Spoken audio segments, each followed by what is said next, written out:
తెలంగాణలో బీజేపీ పాత్ర ఏమీ లేదు. సర్పంచ్ ఎన్నికలతోని బీజేపీ అసలు కనుమరుగయ్యే పరిస్థితిలో ఇటు తెలంగాణలో కనిపిస్తా ఉందంటూ ఇటు అధికారంలో ఉన్న కాంగ్రెస్ పార్టీ, అటు అధికారం కోల్పోయిన బీఆర్ఎస్ పార్టీ ఎద్దేవా చేస్తున్న పరిస్థితి కనబడతా ఉంది.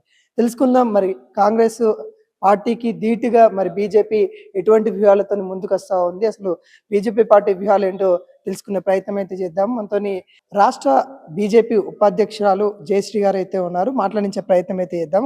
మేడం, బీజేపీ పార్టీ కనుమరుగైపోయింది అనే విధంగా అనేక ఇటు 2 పార్టీలు కూడా మాట్లాడుతా ఉన్నాయి. ఎట్లా చూస్తా ఉన్నారు? వాళ్ళు కోతల రాయిల్లో అంటారు చూడండి, ఇద్దరికిద్దరు అలా ఉన్నారు.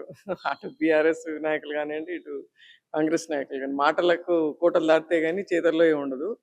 మేము చేతల్లో ఉండే పార్టీ మాది.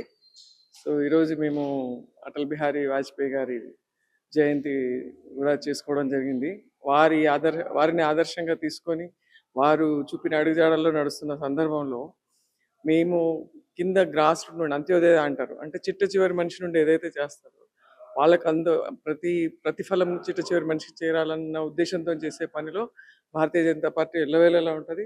దాంట్లో కనుమరుగవడం అన్నది అది అసలు అర్థం లేని మాట. ఎందుకంటే ఇదివరకు మాకు 100 సర్పంచ్లు కూడా లేని పరిస్థితులలో మేము 1000 వరకు సర్పంచ్లు, 10,000 మంది వార్డు మెంబర్లు మా తరపున గెలిచారు. అండ్ మొత్తానికి 7-8 వేల మంది ఈవెన్ నామినేషన్ కూడా వేయడం జరిగింది. సో ఇలాంటి పరిస్థితులలో మా పార్టీ చాలా స్లోగా స్టడీగా 100% ఎదుగుతుంది. అంటే బీజేపీ పార్టీలో వర్గ పోరు నడుస్తా ఉంది. ఎంపీల మధ్య ఒక పోరు నడుస్తా ఉంది. విభేదాలు వస్తా ఉన్నాయి. చెల్లాచెదురు అయితా ఉందనే పరిస్థితిలో కొంత వార్తలు నడుస్తా ఉన్నాయి. ఏంటి అసలు వాస్తవాలు ఏమంటారు? వాస్తవాల్లో ఇప్పుడు బీజేపీ మీద వేలెత్తి చూపడానికి ప్రజలకు 2 పార్టీలకు ఏం కనిపిస్తలేదు. సో మా మధ్యలో ఏదో ఉందని చెప్పి ఇప్పుడు ప్రతిరోజు ప్రతి ఒక్కరు కలవడానికి ఉండదు. ఎవరి కాన్స్టిట్యున్సీలో వాళ్ళు పని చేసుకుంటారు. ఎవరికి ఉన్న ప్రజలతో ఉన్న కార్యక్రమాలలో వాళ్ళు పని చేసుకుంటారు. రాష్ట్ర పార్టీలో ఒక రకమైన కార్యక్రమాలు, మాదంతా కూడా డిఫరెంట్గా, అంటే డీసెంట్రలైజేషన్ అయిన పార్టీ మాది. సో దాంట్లో ఎవరి పనులు వాళ్ళు చేసుకుంటున్న సందర్భంలో మాట్లాడుకోవట్లేదు, విభేదాలు ఉన్నాయని అనుకోవడం అది అది తప్పు మాట. అట్లా ఏం లేదు. మంచిగా అందరం కలిసి పనిచేసుకుంటున్నాం. పార్టీని నిర్మాణించే దిశలో ఎవరి పనులు వాళ్ళు చేసుకుంటూ వస్తున్నారు అందరు. బీజేపీలో కొత్త నాయకత్వం రాబోతా ఉంది. స్పోక్ పర్సన్‌లో కూడా నియమించబోతా ఉన్నారనే వార్తలు కూడా వస్తా ఉన్నాయి. కొత్త నాయకత్వంలో ఆల్రెడీ స్టార్ట్ అయిపోయిందండి. ఎందుకంటే మాకు 3 ఇయర్స్ తర్వాత పార్టీలో అందరినీ మార్చుతారు. ప్రతి టీంలో కమిటీలు రాష్ట్ర పార్టీ నుండి మొదలు పెడితే కిందల బూత్ స్థాయి వరకు కూడా మారుస్తారు. సో ఇప్పుడు ఆ కార్యక్రమం మొదలైంది. ఆల్రెడీ జిల్లా అధ్యక్షులను నియమించడం జరిగింది, రాష్ట్ర కార్యవర్గం నిర్మించడం జరిగింది, మోర్చా అధ్యక్షులు నియమించడం జరిగింది. ఇప్పుడు కమిటీలు, మిగిలిన స్పోక్స్ పర్సన్స్, సెల్స్, వివిధ రకాల సెల్స్ ఇవన్నీ కూడా ఏర్పాటు చేస్తారు. అంటే ఇప్పుడు వచ్చే ఎంపీటీసీ, జెడ్పీటీసీ ఎలక్షన్స్ ఏవైతే ఉంటాయో సీఎం రేవంత్ రెడ్డి ఆల్రెడీ మంత్రులకు టార్గెట్ ఇచ్చిండంట.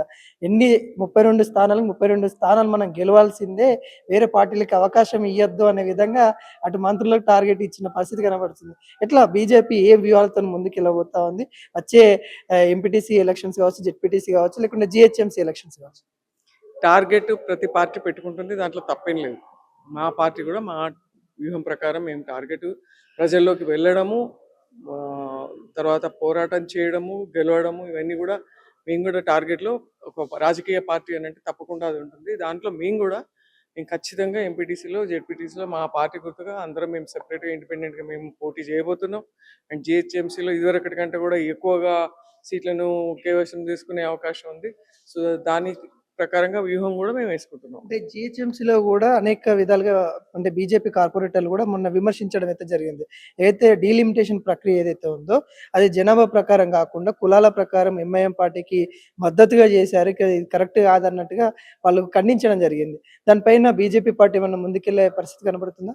మేము ఆల్రెడీ కోర్టుకు వెళ్తున్నాము. ఎందుకంటే కరెక్ట్గా ఒకటి సిస్టమేటిక్గా ఒక రాజ్యాంగబద్ధంగా చేయాల్సిన కార్యక్రమాన్ని వాళ్ళు ఇష్టారాజ్యంగా చేస్తున్నారు.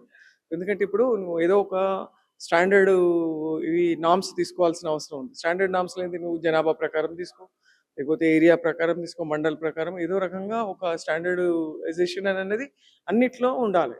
అలా కాకుండా ఇప్పుడు మైనారిటీ ఏరియాస్ ఉన్నాయనుకోండి, అక్కడ 2-3 వేల మంది ఉన్నా కూడా దాన్ని ఒక డివిజన్ కిందకి చేస్తున్నారు. ఎక్కడైతే హిందువులు ఉన్నారో అక్కడ 10,000, 15,000, 20,000 ఉన్న దగ్గర అట్లా రకరకాలుగా, అంటే అసలు అక్కడ టోటల్లీ అంటే ఎక్కువ వార్డ్స్ ఎంఐఎం పార్టీ, స్పెషల్గా ఎంఐఎంకి ఫేవర్ చేసే రకంగా కొన్ని డివిజన్స్ చేయడం జరిగింది.